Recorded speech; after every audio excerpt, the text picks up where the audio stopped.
Wonderful. Mimi hupenda tunasoma pamoja. Bwana asifiwe sana. Sababu there is power when we read the word of God. Naomba nisikie amen. Amen. Can you read verse 8? 1, 2, 3, go. For once you were darkness, but now light in the Lord. Walk as children of light. Verse 9.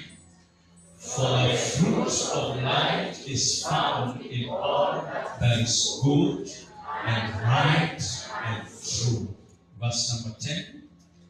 And try to learn what is pleasing to the Lord. Verse 11.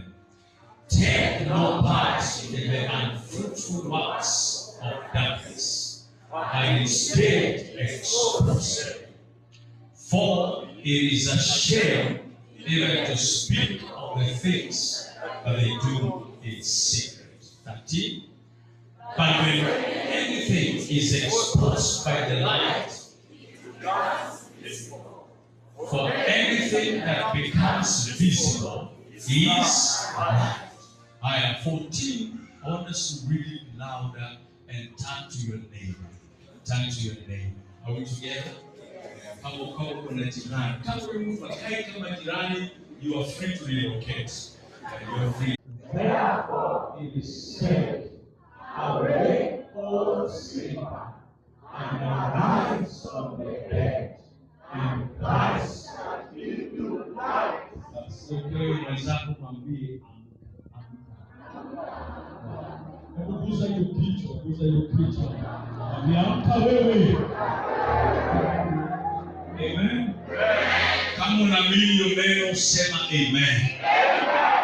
Leo tukihubiri kama tumesimama, inaweza kuwa poa sana.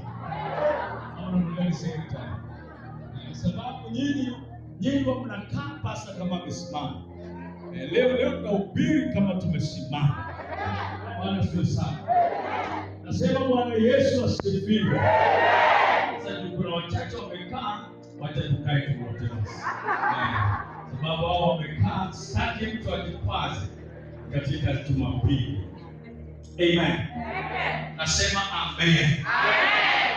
Mungu awabariki sana. Nimetoka Anyamori masaa ya saa 10 usiku. Sababu huwa tunakaa standby. Last weekend nilikuwa ni fellowship. Lakini nikiwa hapa nikapata simu kwenda Mombasa. Sasa leo